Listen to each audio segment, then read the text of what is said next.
Hello. Hello, doctor Roy, വരൂ, അകത്തേക്ക് ഇരിക്കാം. ഡോക്ടർ റോയിയെ ഞാൻ അങ്ങോട്ട് വന്ന് കാണാനിരിക്കുകയായിരുന്നു. ആനിമോള് വിവരങ്ങളൊക്കെ പറഞ്ഞു. ഫാദർ തയ്യലിനെ ഹോസ്പിറ്റലിൽ നിന്ന് ഡിസ്ചാർജ് ചെയ്തിട്ടില്ല. അല്ലെങ്കിൽ ഫാദറും കൂടെ എൻ്റെ കൂടെ വരുമായിരുന്നു. കാരണവസ്ഥാനത്ത് എനിക്ക് മറ്റാരുമില്ലെന്ന് ഡോക്ടർക്ക് അറിയാമല്ലോ. അറിയാം.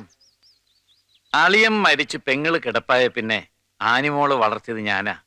അവക്ക് നല്ലത് വരാനല്ലേ ഞാൻ ആഗ്രഹിക്കൂ. ഞങ്ങള് കുരിശിങ്ക തറവാട്ടുകാർക്ക് വേണ്ടതിലധികം പണവും പ്രതാപവും ഉണ്ടെങ്കിലും ഒരു ബന്ധം തിരഞ്ഞെടുക്കുമ്പോ മനസ്സുകൊണ്ട് ഞങ്ങൾ ഇപ്പോഴും പഴഞ്ചന്മാരാ. ആ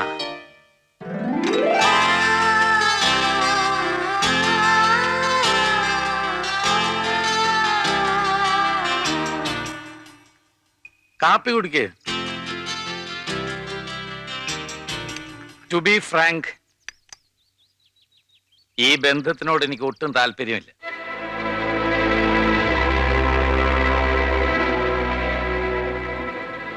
നിങ്ങളുടെ പ്രൊഫഷനിൽ നിങ്ങൾ സമർത്ഥനായിരിക്കാം.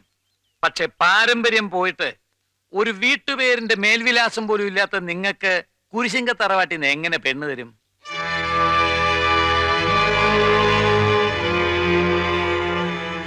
കുടുംബ മഹിമയും പാരമ്പര്യവും ഒന്നും കണ്ടിട്ടല്ല ആനിയെ ഞാൻ സ്നേഹിച്ചതും ആനി എന്നെ സ്നേഹിച്ചതും. ആയിരിക്കാം. അവക്കൊരു തെറ്റുപറ്റിയാ തിരുത്തി കൊടുക്കാൻ ഞാൻ മാത്രമല്ലേ ഉള്ളൂ. വേണ്ടിടത്തും വേണ്ടാത്തടത്തും വഴക്കുണ്ടാക്കുന്ന സ്വഭാവം മാത്രമാണോ നിങ്ങൾക്ക്? രാത്രി മൂക്കറ്റം കുടിക്കാത്ത ഒരൊറ്റ ദിവസമെങ്കിലും കൊണ്ടുവിടൂ. ആനിമോള് വാക്ക് തന്നിട്ടുണ്ടെങ്കിൽ മറന്നേക്ക്. അവക്ക് വേണ്ടി ഞാൻ മാപ്പ് ചോദിക്കുന്നു. നീയൊന്നും പറയണ്ട. നിന്റെ അപ്പന്റെ സ്ഥാനത്ത് നിന്ന് ഞാൻ സംസാരിക്കുന്നത്.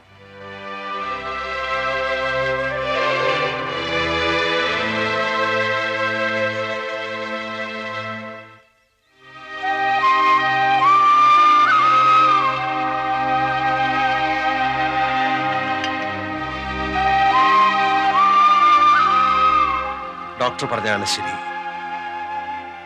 ഞാനിവിടെ വരാൻ പാടില്ലായിരുന്നു. പുരാതനവും പ്രശസ്തവുമായ കുരിശിങ്കൽ തറവാട്ടിലെ ആനിയെ കെട്ടാൻ ഈ മഹാനഗരത്തിലെ ഏതോ ഒരു കൊച്ചു ചേരിയിൽ ജനിച്ച് ഒരു വീട്ടുപേരിന്റെ മേൽവിലാസം പോലും ഇല്ലാത്ത അനാഥനായ എനിക്ക് എന്താണ് യോഗ്യത? വിദ്യാഭ്യാസ യോഗ്യത കുടുംബ മഹിമയുള്ളവർക്കേ മാറ്റുകൂട്ടു. I am sorry.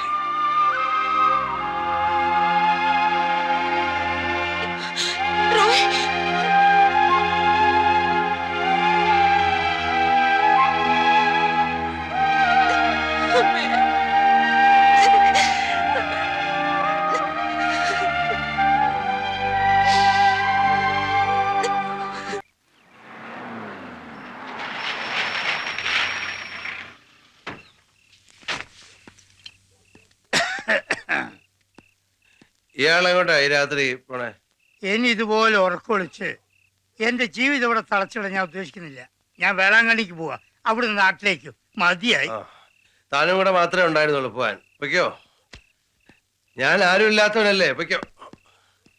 മോഹങ്ങളൊന്നും ഇല്ലാത്ത എന്നെ ഒരുത്തി വെറുതെ മോഹിപ്പിച്ചു. എന്നിട്ട് കുടുംബ മഹിമയുടെ കാര്യം പറഞ്ഞ് അവരെന്നെ ആട്ടി ഇറക്കി വിട്ടു. പടി ഇറങ്ങിയപ്പോഴും ഞാൻ വിചാരിച്ചു അവള് കൂടെ വരുന്നു. അവള് വന്നില്ല. ഇനി താൻ മാത്രമായിട്ട് ഇവിടെ നിൽക്കുന്നതിന് പോടോ. താൻ പോയിക്കോ, പോടോ. പോവാ. ആ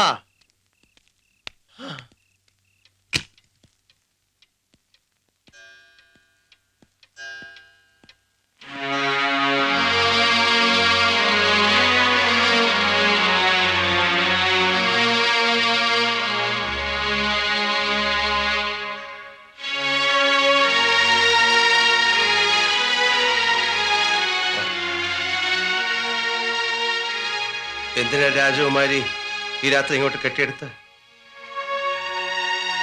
എന്റെ ഇല്ലായ്മകളുടെ ബാക്കി കണക്കെടുക്കാൻ? അത് എന്റെ ഈ അനാഥന്റെ ഇച്ചിരി മനസ്സമാധാനം ബാക്കിയുള്ള നശിപ്പിക്കാനോ? അനാഥൻ, ആ ഒരൊറ്റ വാക്കിൽ തലകുനിച്ചിറങ്ങിപ്പോന്ന റോയിയല്ല ഞാൻ സ്നേഹിച്ചത്. വേണ്ടതിനും വേണ്ടാത്തതിനും ചൂടാവുന്ന തന്റേടിയായ ഡോക്ടർ റോയിയുടെ ഉള്ളിലെ മനുഷ്യനെയാണ് ഞാൻ സ്നേഹിച്ചത്. ആക്ഷേപിച്ചതിലും അപമാനിച്ചതിലും അല്ല റോയ് തല കുനിച്ചത്. നിന്റെ മൗനം അതാണ് എന്നെ തളർത്തിയത്. നീ ഒരു വാക്ക് പറഞ്ഞിരുന്നെങ്കിൽ നിന്നെയും കൊണ്ട് ഞാൻ അവിടെ ഇറങ്ങുള്ളായിരുന്നു. സംസാരശേഷി നഷ്ടപ്പെട്ട് തളർന്നു കിടക്കുന്ന എന്റെ അമ്മയെ വിട്ടിട്ട് എനിക്കപ്പോ വരാൻ കഴിഞ്ഞില്ല. പക്ഷെ എന്റെ അമ്മ റോയിയോടൊപ്പം ജീവിക്കാൻ സന്തോഷത്തോടെ അനുഗ്രഹിച്ചപ്പോ എല്ലാം വിട്ടെറിഞ്ഞ് ഞാൻ വന്നു.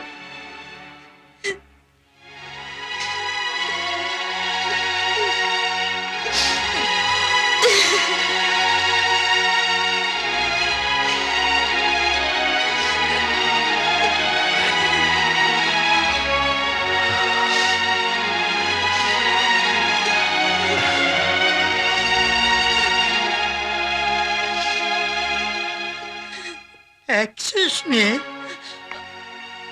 ഇനി എനിക്ക് വേളാങ്കണ്ണിക്ക് പോകാനും എന്നുള്ളതെല്ലാം ഊഹിക്കാവുന്നതല്ലേ ഉള്ളൂ.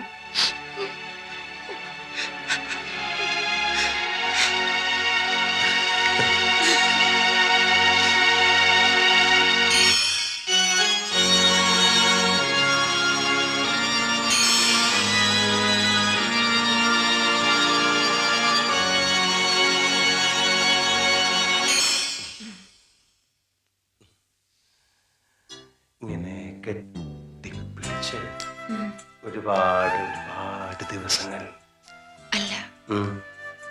ഒരുപാട് വർഷങ്ങൾ. ഒരുപാട് ജന്മങ്ങൾ. നമ്മൾ ക്രിസ്ത്യാനികൾക്ക് ഒരു ജന്മേ ഉള്ളൂന്നാ. വിശ്വാസം വേറെ, ആഗ്രഹം വേറെ. റോയ്, ഉം. ഞാനൊരു കാര്യം ചോദിച്ചാ സത്യം പറയൂ? ഉം. കാര്യം കേട്ടിട്ട് പറയാം. കല്യാണമേ വേണ്ടെന്ന് പറഞ്ഞു നടന്ന ആളല്ലേ? അതെ. പിന്നെന്തിനാ എന്നെ? നിന്നെ ഒരുപാട് ഇഷ്ടമായതുകൊണ്ട്. എന്താ അത്രയ്ക്ക് ഇഷ്ടം തോന്നാൻ? അതാണ് ഞാനും ആലോചിക്കുന്നത്. നിന്റെ ഈ ഉണ്ട കണ്ണ് കണ്ടിട്ടാണോ, അതോ ഈ പടവലങ്ങ പോലത്തെ മൂക്ക് കണ്ടിട്ടാണോ, അതോ ഈ പഞ്ചാര ചിരി കണ്ടിട്ടാണോ? റോയ്, ഇതൊന്നുമല്ല. ഈ തവളയില്ലേ, തവളയുടെ മുഖം പോലുള്ള ഡോക്ടർ കുരിശിങ്കലിന്റെ നീസായത് കൊണ്ടാണോ?